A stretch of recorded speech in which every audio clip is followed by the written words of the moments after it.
नमस्कार सर, आपलं स्वागत आहे आयकॉन स्टील प्रस्तुत बिल्ड आयकॉन या उपक्रमामध्ये. आज आम्ही आलो शिरपूरमध्ये आणि माझ्यासोबत आहेत आर्किटेक्ट अविनाश पाटील सर, जे मागच्या 20 वर्षाहून अधिक काळ या क्षेत्रामध्ये अतिशय उत्तमरित्या कार्यरत आहेत.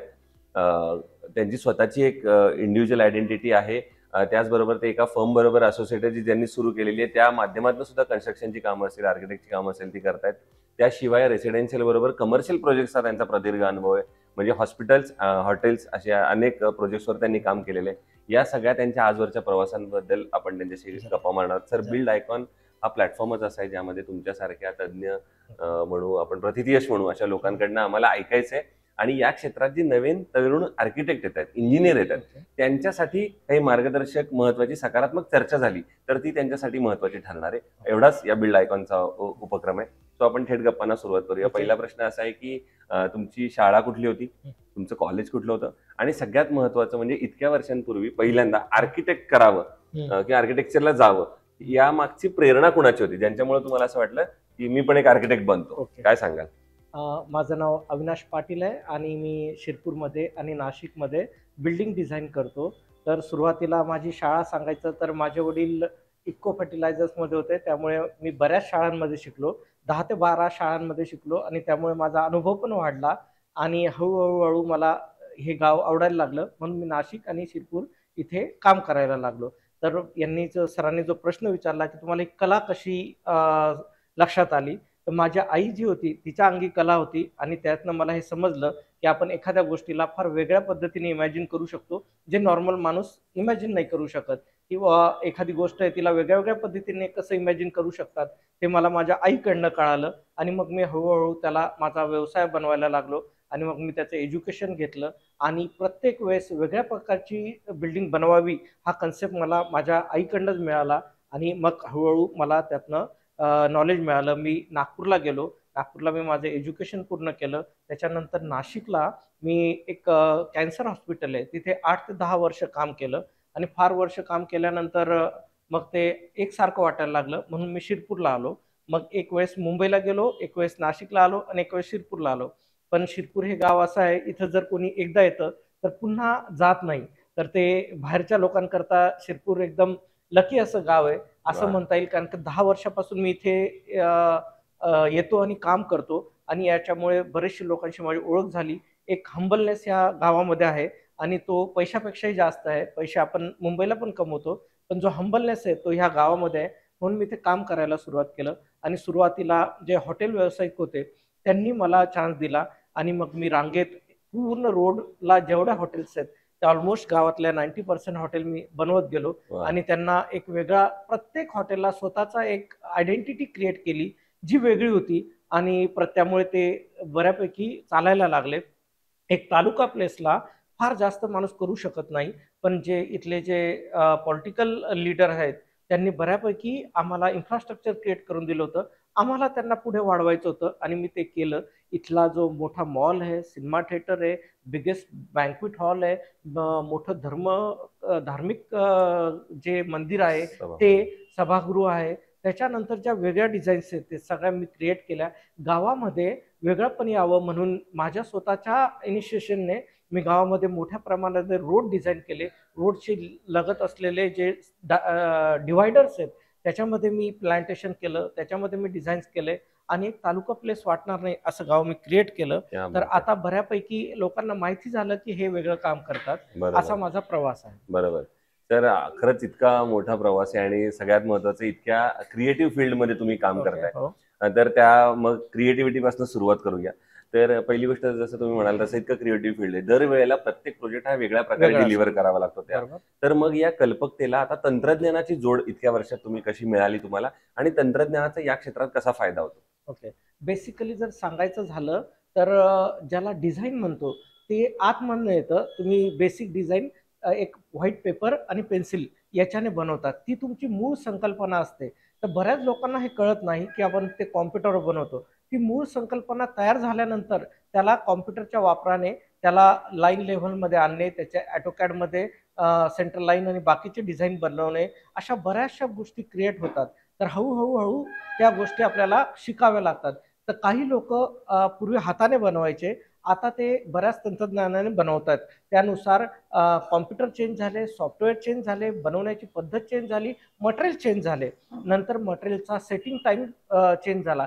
छोटंसं उदाहरण द्यायचं तर पूर्वी आपल्याला असं सांगायचे की बा आम्ही जर सिमेंटचं काम केलं तर तुम्हाला 2 महिने पाणी मारायला पाहिजे.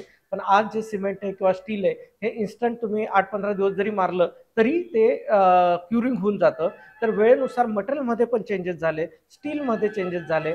आता आम्ही ज्या शहरात आहोत त्या शहरामध्ये जे घरं बनायचे ते 1 मजली, 2 मजली, हायस्ट 3 मजली बनायचे. तर आज ह्या शहरामध्ये 7 मजलीपर्यंत घर बनतं, वा. 8 मजलीपर्यंत बनतं. त्यावेळेस स्टील, सिमेंट याची जी क्वालिटी आहे, याचा जी गरज आहे, करता लागणारे जे तज्ञ लोक आहेत त्यांची गरज भासू लागली. आजपर्यंत आपण 2 मजली बांधायचो ते आपल्याला फिक्स माहिती होतं. आज जर 7 मजली बांधायचं तर त्यासाठी लागणारे फायरचे नॉर्म्स आणि त्यासाठी लागणारे अर्थक्वेकचे नॉर्म, त्यासाठी लागणारं परफेक्ट स्टील, त्यासाठी लागणारे स्टीलचे कन्सल्टंट यांची गरज पडायला लागली. आणि ह्या 1-2 वर्षापासून हे व्हायला लागलं. पूर्वी असं नव्हतं. पूर्वी 2 मजलीच घर असायचं. पूर्वी लोकांना लिफ्टचा कन्सेप्ट पण माहिती नव्हता. खेड्यामध्ये लिफ्ट वापरायचे नाही. तर आता मोस्टली लोक ते वापरतायत आणि त्यामुळे आम्हीही जे स्टीलचे प्रॉपर कन्सल्टंट आहे त्यांना हायर करतो आणि ज्यांचे हायड्रोलिक्समध्ये पूर्ण नॉलेज आहे त्यांना हायर करतो आणि प्रॉपर माणसाकडनं डिझाईन करून घरं बनवतो की जेणेकरून ते अर्थक्वेक प्रूफ असावे. कारण माणूस फक्त घरात राहत नाही, ते घर पूर्ण आयुष्य असतं त्याचं आणि त्याच्यात ते स्वप्न ते पूर्ण होतात आणि पिढ्यानपिढ्या लोक त्याच्यात राहतात. मी असंही काम केलेलं आहे की जिथे लोक 100-200 वर्षापासून जुन्या घरांमध्ये राहत आहेत. तर त्या पद्धतीने त्यांचं त्याच्याबरोबर जे लगाव आहे तो जात नाही, 100 वर्षानंतर पण जात नाही. म्हणून घराला एक वेगळं महत्व आहे. असं ते आहे. असं ते बरोबर. दुसरं तुम्ही आपण आता चर्चा करतोय तुमच्या त्या क्रिएटिव्ह फील्ड बद्दल किंवा तुम्ही आता टेक्नॉलॉजी बद्दल. दुसरं आणखीन एक कन्स्ट्रक्शन मध्ये सगळ्यात महत्वाचा पार्ट आहे तो म्हणजे प्लॅन. कारण चांगला उत्तम प्लॅन असल्याशिवाय चांगली वास्तू निर्मिती होऊ शकत नाही. तर प्लॅन या स्टेजला तुम्ही कन्स्ट्रक्शन मध्ये किती महत्व देता आणि त्याच्यावर कसं काम करता? ओके. बेसिकली जे इंजिनिअरिंग आहे किंवा आर्किटेक्चर आहे ते एका स्कूल किंवा कॉलेजमधनं शिकलेलं असतं आणि जो टीचर असतो तो सगळ्यांना सेम सिलेबस शिकवत असतो. तर बऱ्याच वेळेस असं होतं की आर्किटेक्चरमध्ये प्रत्येक माणूस सेम डिझाईन बनवतो आणि हा सगळ्यात मोठा या सिस्टीमचा दोष आहे की जो तुम्ही डिझाईन करता ते तुम्ही सेम पुस्तकातनं वाचलेलं असतं. तर तसं होऊ नये म्हणून आपण सुरुवातीला आपले जे डिझाईन्स आहे ते स्केच करायला पाहिजे आणि त्या सगळ्या गोष्टींपासून इन्स्पायर व्हायला पाहिजे. इव्हन नेचर पासून किंवा बाकीच्या आपल्या भोवती होणाऱ्या गोष्टींपासून इन्स्पायर होऊन सुरुवातीला एक डिझाईन बनवायचं आणि त्याचं रिव्हर्स इंजिनिअरिंग करून मग डिझाईन बनवायचं. मोस्टली लोक त्या प्लॉट येतो, प्लॉटवरती ते त्यांचे कॉलम टाकतात आणि मग कॉलमनुसार जे डिझाईन येतं ते बनवतात. पण बेसिकली मी पहिल्यांदा डिझाईन बनवतो आणि मग प्लॉटवर कॉलम टाकतो. त्यामुळे प्रत्येक बिल्डिंग वेगळी तयार होते आणि त्यामुळे त्याला एक वेगळं इलिव्हेशन तयार होतं. म्हणून माझी प्रत्येक बिल्डिंग वेगळ्या प्रकारची, वेगळ्या मटेरियलची आहे, वेगळ्या धर्तीची आहे आणि वेगळ्या रिक्वायरमेंटची आहे. म्हणून वेगळं वेगळं काम करत गेलो. ज्या माणसाने बेसिकली हॉस्पिटलपासून सुरुवात केली होती ते आज स्कूल बनवतात, कॉलेज बनवतात, सिनेमा थिएटर बनवतात, बँक्वेट हॉल बनवतात, हॉटेल्स बनवतात आणि बाकीच्या भरपूर गोष्टी बनवतात आणि अशा पद्धतीने एक एक एक एक करत पायरी चढत गेलो. क्या बात आहे. तुम्ही आता बोलत होता वेगळेपणाबद्दल, पण एक समान प्रश्न म्हणू किंवा समान समस्या इतक्या वर्षात तुम्हाला कायम भेट झाली असेल ती म्हणजे त्या कस्टमरचं असलेलं बजेट. रेसिडेन्शियल मध्ये काम करताना बऱ्याचदा त्या कस्टमरचं असं म्हणणं असतं की माझं बजेट थोडं कमी आहे किंवा बजेटनुसार घर बनवणाऱ्याला आजकाल प्राधान्य दिलं जातं की माझ्या एवढ्याच बजेटमध्ये आता भर बसवून द्या. तर त्याबद्दल काय सांगाल? बजेटमध्ये घर कसं बसवायचं? बेसिकली घर बनवणं हे प्रत्येकाचं स्वप्न असतं. तर तुम्हालाही माहिती आहे स्वप्न माणूस अनलिमिटेड पाहतो, त्या स्वप्नाला लिमिट नसते. तर स्वप्न पाहणे आणि रियालिटी याच्यामध्ये एक छोटासा गॅप राहतो आणि तो गॅप म्हणजे तो बजेट आहे आणि त्यानुसार ते वर्क करत राहतं. त्यामुळे कोणीही माणूस बजेट करताना कधीही असं बजेट करत नाही की मग एवढ्याच पैशात ते घर होईल आणि ते होतही नाही. म्हणून रिअलिस्टिक कॅल्क्युलेशन करणं जरुरी आहे. आजपर्यंत ज्यांनी पण घर बनवलेलं आहे याचं एक सोपं उदाहरण घ्यायचं म्हटलं तर आपण कार घेणं म्हणतो. ज्याला मारुती कार घ्यायची असते ना तो टोयोटा पाहतो आणि ज्याला टोयोटा कार घ्यायची असते तो मर्सिडीज बेन्झ पाहतो आणि ज्याला मर्सिडीज घ्यायची असते तो लॅम्बोर्गिनी पाहतो. म्हणजे तो नेहमी मोठं स्वप्न पाहतो आणि त्यामुळे तो बजेट हा क्वेश्चन राहतो. पण याच्यामध्ये असं कुठलंही मशीन नाही की एका साईडने तुम्ही विटा आणि स्टील टाकलं आणि तिकडून घर निर्माण होऊन परत आलं, बरोबर. असं मशीन कधीच निर्माण होणार नाही. झालं तरी ते इतकं आयडियल तयार होणार नाही. काही लोक कॉम्प्युटरने घर पण बनवतात, रिअलिस्टिक घर बनवतात, पण ते आपल्या सिस्टीमचं बनणार नाही. मी फार वर्षापूर्वी 10 ते 12 वर्षापूर्वी चायनावरनं रेडीमेड घर आणून इथे बनवण्याचा प्रयत्न केला. ते याच्यापेक्षा महाग पडलं आणि ते तितके दिवस टिकलं पण नाही. त्यावेळेस मला हे समजलं की आपली जी ओरिजिनल पद्धत आहे बनवण्याची तीच तीच बरोबर आहे. नेहमी राहील आणि बरोबर. तिला काही पर्याय लवकर मिळणार नाही. हम्म. त्यामुळे हे लेबरेस वर्क असल्यामुळे लोकांचं बजेट वाढतं, पण बरोबर. मानवी जी भावना असते तिच्यावर कंट्रोल ठेवला तर कदाचित बजेटमध्ये घर बांधता येऊ शकतं. बरोबर. आणि आपण ज्या लोकांबरोबर काम करतो तो जो बेसिक लेबर राहतो तो जास्त शिकलेला नसतो. त्यामुळे एका शिकलेला माणूस आणि न शिकलेला माणूस याच्यामध्ये वर्क करताना थोडासा इफेक्ट जरूर होतो आणि इन्फ्लेशनचा फार मोठा पार्ट आहे. तुम्ही घर बरोबर. बांधताना ज्या रेटमध्ये स्टील घेतलं, सिमेंट घेतलं किंवा खडी घेतली, रेती घेतली, ते तुमचं घर पूर्ण होईपर्यंत ऑलमोस्ट 25-30% वाढलेलं राहतं. बरोबर. त्यामुळे हा नेहमी विचारला जाणारा प्रश्न आहे हो. की माझ्या घरामध्ये बजेट वाढलं म्हणून मला हा त्रास झाला आणि माझी ही वस्तू राहून गेली, बरोबर असं आहे. होतं. तर बरोबर. रिअलिस्टिक असं बजेट करणं जरुरी आहे. बरं. दुसरं 20 वर्ष आता काम तुम्ही करताय या क्षेत्रात, त्यामुळे तुम्हाला असं अधिकाराने विचारतो, या क्षेत्रात जे नवीन आर्किटेक्ट येतात, नवीन तरुण आर्किटेक्ट येतात असं म्हणू आपण, तर त्यांना एक सिनियर म्हणून, एक मित्र म्हणून तुम्ही काय सल्ला देऊ इच्छाल किंवा काय द्याल सल्ला?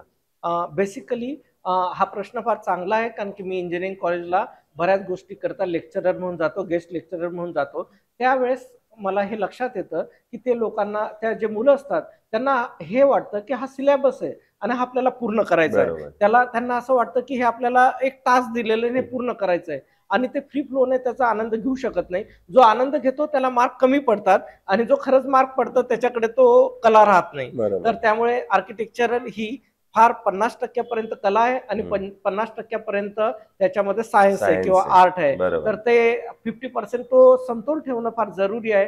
आजकालच्या मुलांमध्ये पेशन्स नाहीये आणि त्यामुळे त्यांच्याकडे ते गोष्ट, हार्डवर्क आहे, टेक्नॉलॉजी आहे, पण पेशन्स नाही आणि याला कलेच्या नजरने पाहायचा दृष्टिकोन नाही. त्यांना हे वाटतं की बुवा आपण एक बॉक्सी बिल्डिंग बनवली तर ती तशीच राहील, पण असं काही नाही. वेगळे वेगळे मटेरियल्स आहेत ते वापरू शकतो. आज बरोबर. पूर्वी आम्ही जेव्हा सुरू केलं होतं हो, हो. तेव्हा सिमेंट आणि स्टील हे दोनच गोष्टी माहिती होत्या, पण आज असे मटेरियल आलेले आहेत की ते आपण वेगळ्या वेगळ्या पद्धतीने वापरू शकतो. ग्लास आहे, ग्रॅनाइट आहे, त्याच्यानंतर फायबर आहे, त्याच्यानंतर प्लास्टिक आहे, त्याच्यानंतर पफ आहे, असे विविध नवीन उपक्रम आपण त्यात करू शकतो. बरोबर. त्यामुळे मी आजच्या इंजिनियर लोकांना हेच सांगेल की लोक पहिल्यांदा आपल्याला आपलं पहिलं काम पाहून येतात, तर प्रत्येकाने आपलं पहिलं काम आयुष्याचं फार छान करावं. कदाचित त्याच्यात पैसे मिळत पण नाही, पण तो कामाचा एक ठसा लोकांवर राहतो. राहतो. तर म्हणून बरोबर. पहिलं काम जरूर चांगलं करावं. क्या बात आहे. दुसरं, तुम्ही आता मगाशी पण सांगितलं की तुम्ही अनेक कमर्शियल प्रोजेक्टवर काम केलंय, बरोबर. जसं मॉल्स आहेत, मल्टिप्लेक्स आहेत, बरोबर. सिनेमागृह आहेत, हॉस्पिटल आणि हॉटेल्स. ओके. इतकं सगळं केल्यानंतर मग एक असा प्रश्न राहतो की जर धुळे जिल्ह्याच्या विकासाचं विजन असं जर विचारलं तर तुमच्या डोळ्यासमोर कुठले मुद्दे पहिले येतात की जेणेकरून एक सर्वांगीण धुळे जिल्ह्याचा विकास होऊ शकतो, किंवा एक विकासाचं विजन आपण ज्याला म्हणतो, ते करण्यासाठी तुमच्या डोळ्यासमोरचे मुद्दे काय सांगाल? बेसिकली आम्ही ज्या शहरात राहतो त्या शहरामध्ये, शिरपूरमध्ये जे इन्फ्रास्ट्रक्चर आहे ते इथले जे पॉलिटिकल लीडर्स आहेत, त्यामुळे इन्फ्रास्ट्रक्चर तर आहे. त्याच्यानंतर सिक्युरिटी आहे, ज्याला आपण म्हणतो की सिक्युअर पाहिजे, गाव सिक्युअर पाहिजे, तिथे काही चुकीच्या गोष्टी घडू नये, त्या पण आहेत. आणि फक्त याच्यामध्ये एक होतं की आपल्याकडे अजूनही अशी भावना आहे की तुम्हाला जर एखादी मोठी गोष्ट घ्यायची आहे तर तुम्ही जिल्ह्याच्या ठिकाणी जा किंवा पुण्याला जा किंवा मुंबईला जा. तर आज तुम्ही इंटरनेटवर ती मोठी गोष्ट सुद्धा तालुका प्लेसवरनं घेऊ शकता. ही एक काही वर्षामध्ये घडलेली गोष्ट मला लक्षात आली. तर धुळ्यामध्ये किंवा शिरपूरमध्ये बदल करायचा असेल तर तुम्हाला रोड्स कनेक्ट करावं लागतील, इंटरनेट कनेक्ट करावं लागतील आणि लोकांना इकडे आणावं लागेल, तालुका प्लेसला आणावं लागेल, ना की ते पुण्याला जाऊन किंवा मुंबईला जाऊन ते काम करतील. आमच्याकडे इन्फ्रास्ट्रक्चर आहे, फक्त आम्ही तालुका प्लेसला बसलोय. हा जो डिसएडव्हान्टेज होता तो आता हळूहळू कमी पण होतोय. असं नाहीये की फास्ट कमी होतोय. पूर्वी ज्या गोष्टी 50 वर्षात व्हायच्या आता त्या 5 वर्षात होत आहेत. तर असं म्हणता येणार नाही की बदल होत नाहीये, बदल जरूर होतोय, फक्त तो स्लो होतोय म्हणून लक्षात येत नाही. बरोबर. या झाल्या तुमचं विकासाचं विजन, पण अशा वेळेला शासनाकडून काय अपेक्षा आहेत तुमच्या या सगळ्या पूर्ततेसाठी? बेसिकली घर बनवण्यामध्ये जो प्लॉट असतात ते प्लॉट ज्या पद्धतीने बनतात त्या पद्धतीमध्ये प्रत्येक माणूस आपल्या पद्धतीने जास्त कन्स्ट्रक्शन करतो आणि ही फार चांगली गोष्ट नाही आहे, कारण की आग लागली तर त्याला फायर ब्रिगेडची गाडी जाण्याकरता किंवा धुराने लोकांचा श्वास गुदमरून ते मरू नये म्हणून जी जागा सोडायला पाहिजे ती, त्याच्यानंतर अर्थक्वेक झाला तर ती कशा फ्लोमध्ये बिल्डिंग पडायला पाहिजे, अशा बऱ्याचशा गोष्टी त्याच्यामध्ये कन्सिडर केल्या पाहिजे. तर शासनाने प्लॉट बनवताना आणि रोड बनवताना पुढचा 100 वर्षाचा विचार करून प्लॉट बनवायला पाहिजे.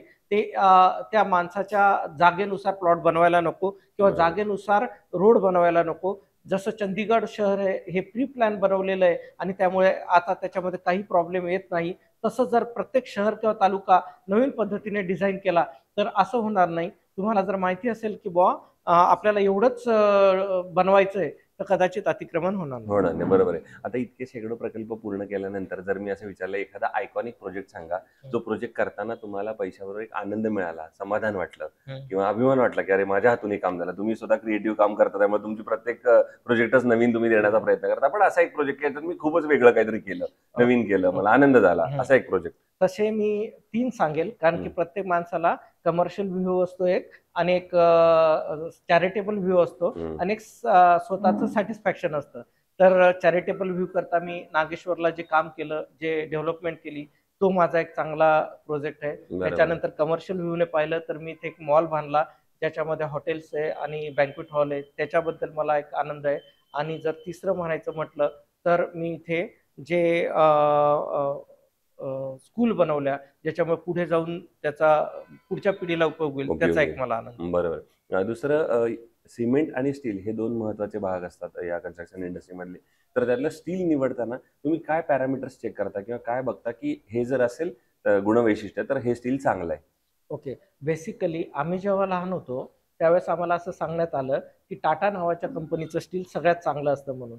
मग काही दिवसानंतर ते टाटांचे वेगळे व्यवसाय सुरू झाले आणि मग नंतर वेगळ्या वेगळ्या कंपन्या त्याच्यात यायला लागल्या आणि मग आम्हाला कळालं की टाटापेक्षाही चांगले कंपनी स्टील बनवतात. मग त्याच्यानंतर अनुभवानुसार आम्ही एक करून कुठली गोष्ट चांगली आहे ते आम्हाला लक्षात यायला लागलं आणि हळूहळू ते टाटा मागे पडलं आणि मग लोकल ज्या लोक होते त्यांची क्वालिटी वाढली. पूर्वी त्याला काही पॅरामीटर्स नव्हते. आता कारण की स्टील हे मोल्ड करून बनवतात आणि ते रिसायकल मटेरियल आहे. बेसिकली 80% ते रिसायकल होतं. तर पहिल्यांदा त्याच्याकरता लॅब्स नव्हत्या, त्याची क्वालिटी नव्हती.